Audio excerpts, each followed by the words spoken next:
G'day, I'm Gav. And I'm Shez, and this is our Beneteau Oceanus 430 Astrid the Wombat. We're getting ready to sail around the world. So hit subscribe and join us on our amazing adventure.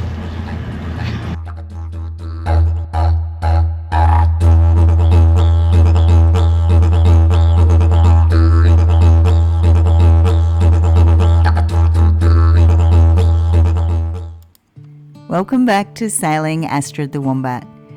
Our last few episodes we've been anchored here in the beautiful Moreton Island, exploring this incredible landscape. But this week we're changing it up, and I'm going to be at the helm, right out of my comfort zone, learning a few new skills. We hope you enjoy the episode. If you do, please hit subscribe, hit the thumbs up, and leave us a comment. Thanks, guys. Little tackers having their lessons this morning is pretty cute.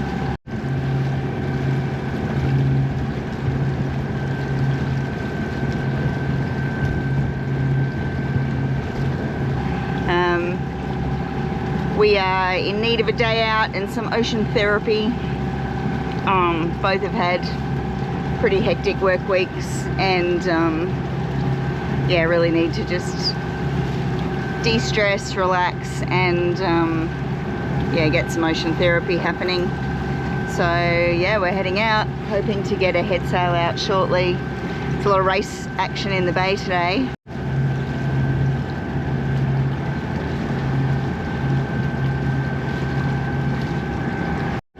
I've had an interesting morning, got up, was working on the laptop, tripped on my laptop cord getting up to get a cup of tea. Had a little setback in my knee surgery recovery.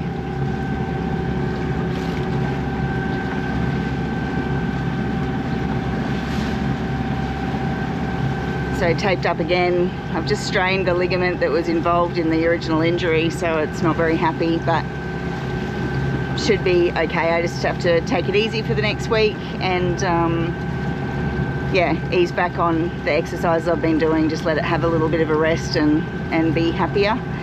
So that wasn't a good start, but we're on the boat, so things are going to be good today. So it looks like a great day. Bit of cloud activity around. Maybe there's going to be a bit stormy this afternoon, but we'll be tucked up before then. Just wanted to recap. We had the new toilet put in, looks really good and everything, but we do need to haul out. So there's a couple of things we need to get replaced, and we were hauling out anyway for an anti-foul, and we have to place the cutlass bearing is due to be done as well. So there are a couple of things we had to do, but this is now added to that.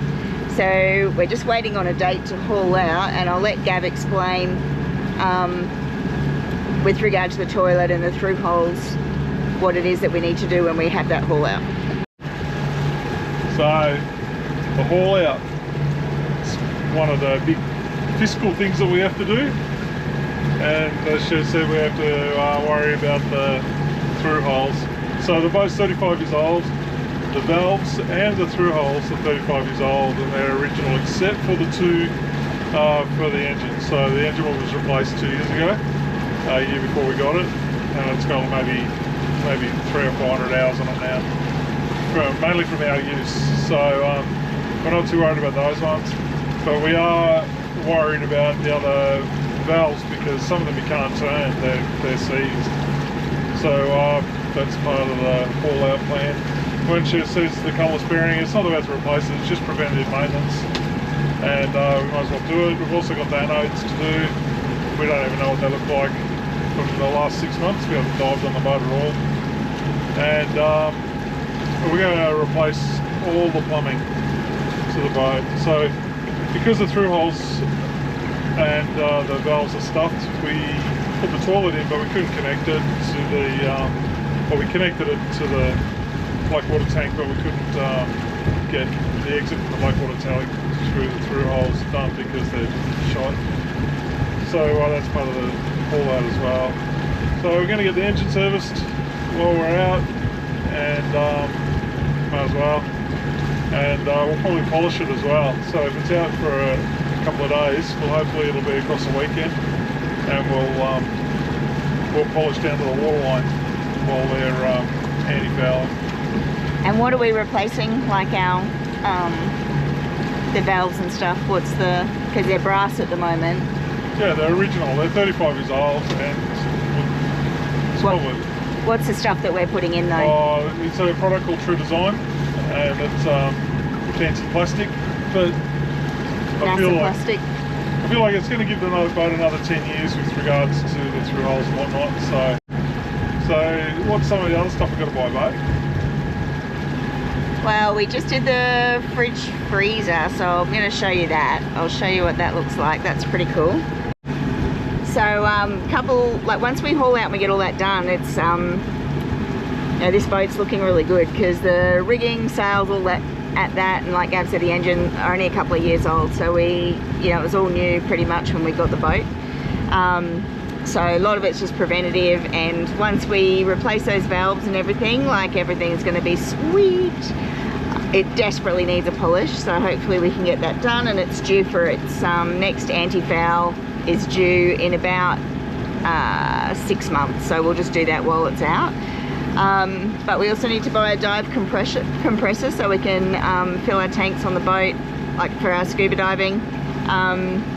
So we've worked out which one we want, or Gav's worked all that out, and it's about, what is it, $7,000 or something, I think, isn't it? Yeah, half the country one. Yeah, $7,000 and a road trip away. So yeah, there'll be a road trip to go and collect that, which will be about a 8-hour drive, isn't it, to get there, really? Yeah, okay, 9. So we've got to go from Brisbane to Newcastle to get it. And then we'll have some lessons on servicing it and all that sort of stuff while we're there. While we're going there, we're not, we just get it freighted. Yeah, like Gav said, we could get it freighted, but we want to go down so that we can learn the servicing and all that sort of stuff. So that's probably the only really super big expensive purchase that we've got left, isn't it? I have dreams of enclosing the cockpit. I think that's going to be super expensive and maybe not overly necessary right away, but I would like to get a quote and see what that looks like, just so that then it gives us an extra room if it's cold or rainy or windy or whatever it is, to be able to be out here. So I'll probably get a quote for that, and then we'll go ha ha ha ha. Not going to happen anyway. But we are churning through all the stuff so that this boat's sort of super ready, and it's amazing what we've got done, and there's not much to go really. It's good to go now, to be honest, apart from those through holes. We also still need to fix the in-mast vela for the main, so we've got to find time to have a look at that and get that sorted. And there's also a bit of movement in the mast that we've had it looked at. It's got to be packed and stuff, so we'll get that rectified, probably at the same time as a haul out, hopefully. So but yeah, that's it, and we're all good. Oh, and a new engine for the tender. Yeah, not because we need it, because we want it. Yeah, we don't need it, we want it. Especially because Dave and Connie got one, and it looks really good, and they got the same tender as ours. It's just a bit more power. We can get in and out to the shore quicker. I don't mind paddling along, to be honest, but it might be, a good idea to have one that's a little bit more powerful than what we've currently got. Exploring up creeks and Yeah, we can explore a bit more.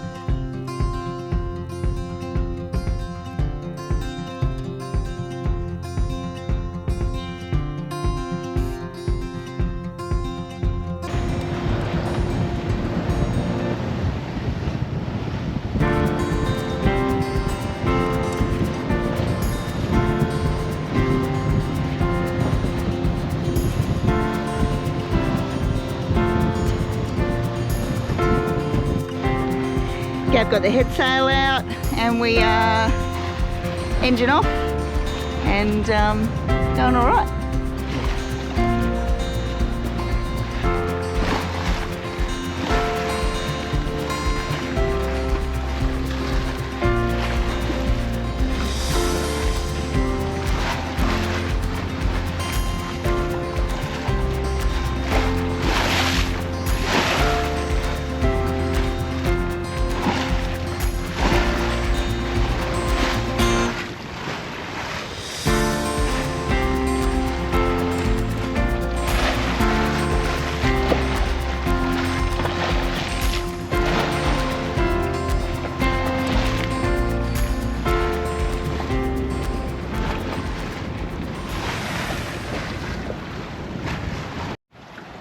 Currently doing 5.5 knots, which is pretty nice for us.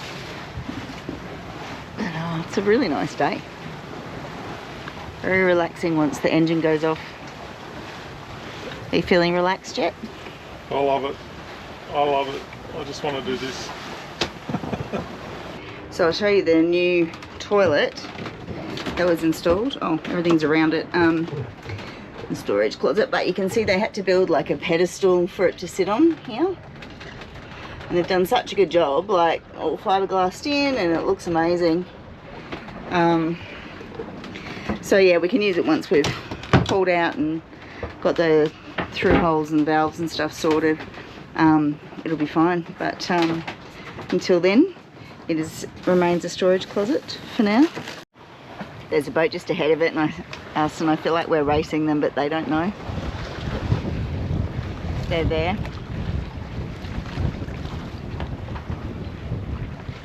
It's a much smaller boat than ours, considerably lighter. But he does have a head and a main out, and we've only got our head sail out, so does that make it even? I'm not sure. I think we can beat him though, don't you? I think so. Sent him packing.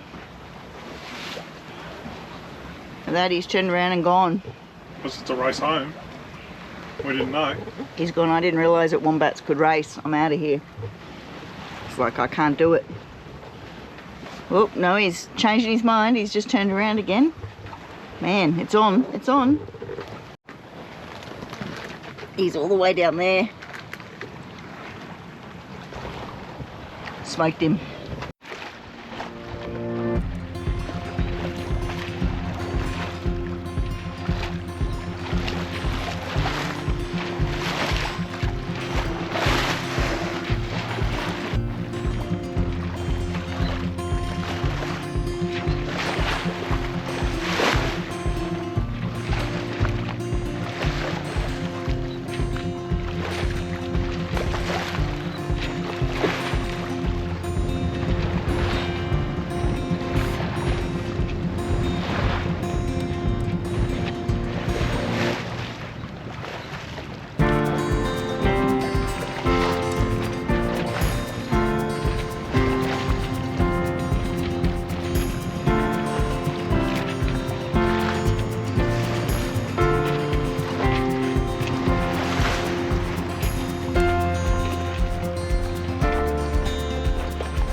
Hey, 10 knots of wind, doing 5.5.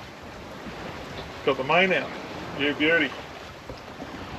So both sails out now, and we're moving along nicely.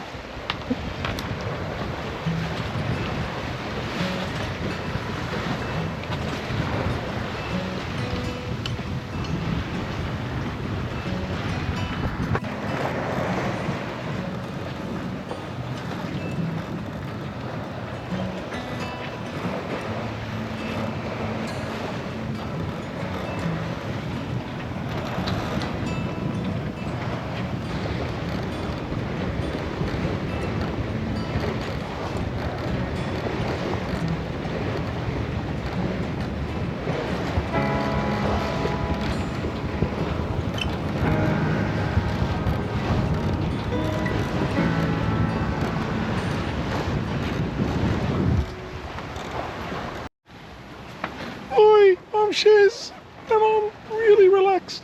How fast are we going, babe? 5.5. Sorry, what was that? 5.6. 5.6 knots.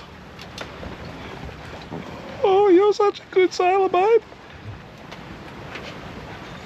If anyone's got any ideas on the correct nautical term for a U-turn or a Yui, let us know, because we just did a Yui. And I feel like there's probably a name for it, but can't really remember what it is.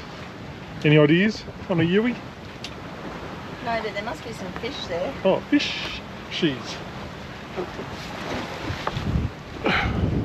Maybe there's prawns. Maybe it's an armada. They're getting ready to invade.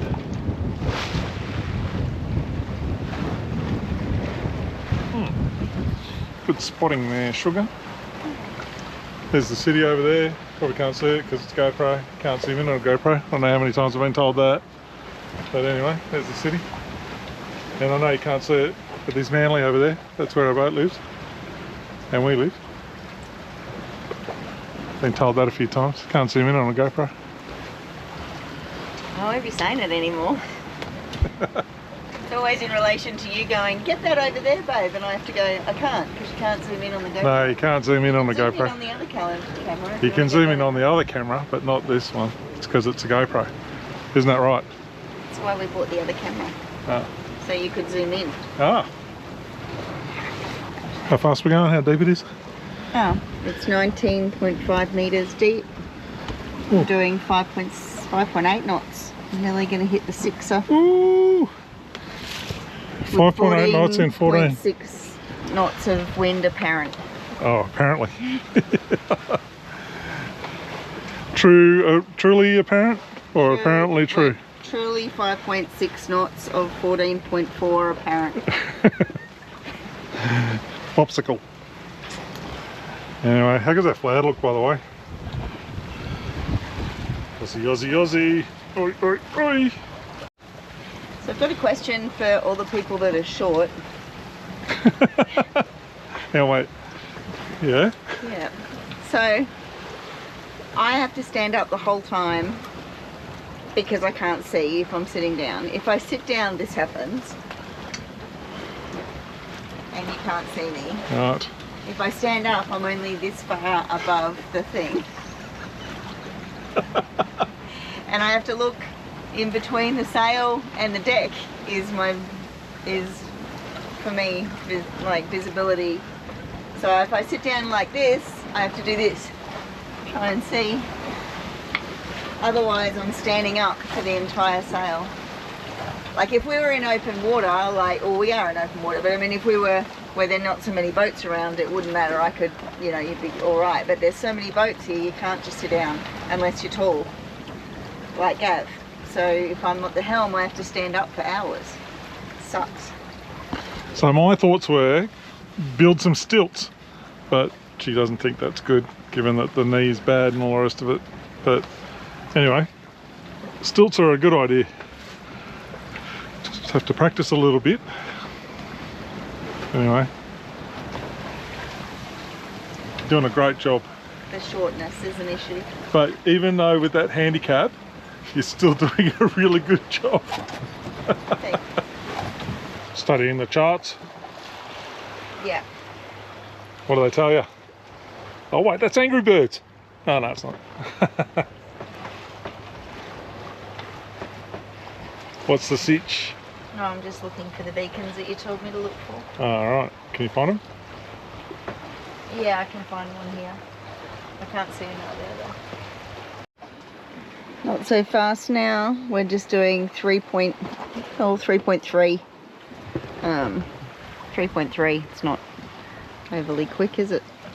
But I've not seen a single turtle or dolphin or dugong or any of the usual suspects that we see. Sea serpents. Yeah, there's been nothing.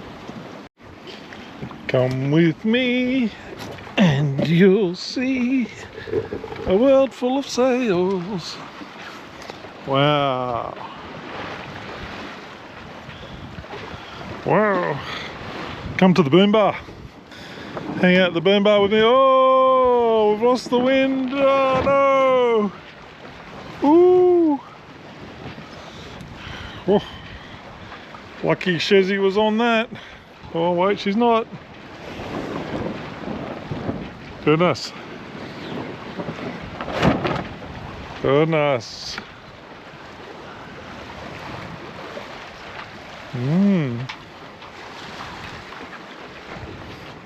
What's happening there, skipper? The wind's right behind us. Right. Jeez, it doesn't get any more beautiful than that, does it? I don't know, maybe it does. We just haven't been there yet. That's Mud Island, right in front of us. And there's another one behind it. It looks like it's the same island, but it's not. That's St Helena. There's Port of Brisbane over there. Oh, we're doing some weird sail stuff. I better go and help. Look at that. Australians, oh, let us rejoice, for we are young and free. The gold soil, wealth at all, a home is good by sea. So we just anchored up. This is our spot for lunch today. Ham and salad rolls, giddy up. Spot for lunch is here. This island. It's pretty cool. Learning. Oh, Sailing Academy is coming past us here. Giddy up. It's pretty cool. Might listen in, we might be able to learn something from them. Some tips. But we anchored up a bit differently this time, so normally I'm on the anchor and putting the anchor down and Gav's doing all the other stuff, so we switched a bit to get some training today because I haven't been able to do all that stuff. So I did the helm and Gav got the anchor down, so trying to learn more skills and be a bit more interchangeable on deck, which is good. Well, we got lunch, ham and salad rolls. Giddy up. We had a nice lunch and we are heading back now under motor. There's a lot of racing in the bay today, so we're going to get around those. So I let Gav take the helm. I don't feel confident enough to go where all the small boats are, but we're heading back in. We've got an important sushi date tonight with our Grandy Rosie, who's just finished her second week in prep, so we're very keen to hear how that's gone. For her, we've obviously been FaceTiming, but it'll be good to see her. So yeah, that'll be tonight, but it's busy here on the bay now.